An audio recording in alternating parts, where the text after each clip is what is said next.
तेजस्वी का यादवों पर फोकस पड़ गया भारी।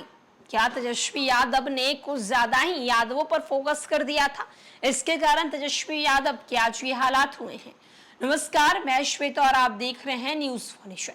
2024 लोकसभा चुनाव खत्म हो चुका है, रिजल्ट आ चुके हैं। प्रधानमंत्री नरेंद्र मोदी तीसरी बार आज पीएम पद की शपथ लेने वाले हैं। बिहार की राजनीति की बात करें तो बिहार की 40 सीटों पर आरजेडी ने जो है वो 4 सीटों पर कब्जा किया है। लेकिन तेजस्वी यादव जो अपने हेलीकॉप्टर को ट्रैक्टर बनाकर चल रहे थे, तेजस्वी यादव जो लगातार चुनाव प्रचार कर रहे थे, भाषण दे रहे थे, क्या तेजस्वी यादव ने 2024 लोकसभा चुनाव में कुछ ऐसी रणनीति सेट कर दी जिसके बाद वो रणनीति उन पर ही भारी पड़ती हुई नजर आई है।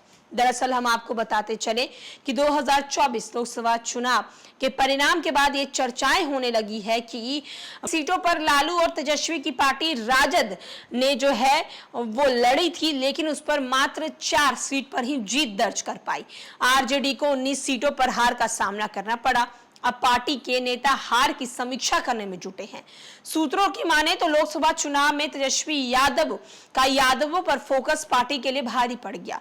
पूर्व डिप्टी सीएम की अधिकांश रैलियां यादव बहुल इलाकों में हुई, इससे अन्य जातियों के वोट जो है वो छिटक गए। लोकसभा चुनाव 2024 के दौरान बिहार में महागठबंधन यानी इंडिया गठबंधन के प्रचार की कमान पूरी तरीके से तेजस्वी यादव के हाथ में थी। राज्य भर में ताबड़तोड़ 291 चुनावी रैली को संबोधित किए। पार्टी सूत्रों का कहना है कि तेजस्वी की अधिकांश सभाएं यादव बहुल इलाकों में हुई। इसका असर चुनाव में पड़ा है। इन क्षेत्रों में आरजेडी के परंपरागत वोट के अलावा अन्य वोट को एकजुट करने में विफलता हासिल हुई है। तेजस्वी की रैलियां में हुई अफरा तफरी, बल प्रदर्शन ने अन्य पिछड़ी जातियों को साथ आने से रोका है। आगामी लोकसभा चुनाव से पहले इसकी भी समीक्षा की जाएगी। विधानसभा चुनाव से पहले अब इसकी भी समीक्षा की जाएगी। आरजेडी ने चुनाव में 23 सीटों पर अपने प्रत्याशी उतारे, जबकि 4 सीट पर जीत दर्ज की, जिनमें बक्सर, औरंगाबाद, जहानाबाद, पाटलिपुत्रा में सफलता मिली। कई विधानसभा क्षेत्रों में पार्टी के लोकसभा प्रत्याशियों के निकटतम प्रतिद्वंदी को कम वोट मिले, इसकी समीक्षा की जाएगी। उन विधानसभा क्षेत्रों में कमी कहां रह गई, आरजेडी विधायकों की भूमिका की भी समीक्षा होगी। पार्टी नेता ने स्पष्ट किया है कि बिहार का आगामी विधानसभा चुनाव इंडिया अलायंस महागठबंधन तेजस्वी यादव के चेहरे पर लड़ा जाएगा।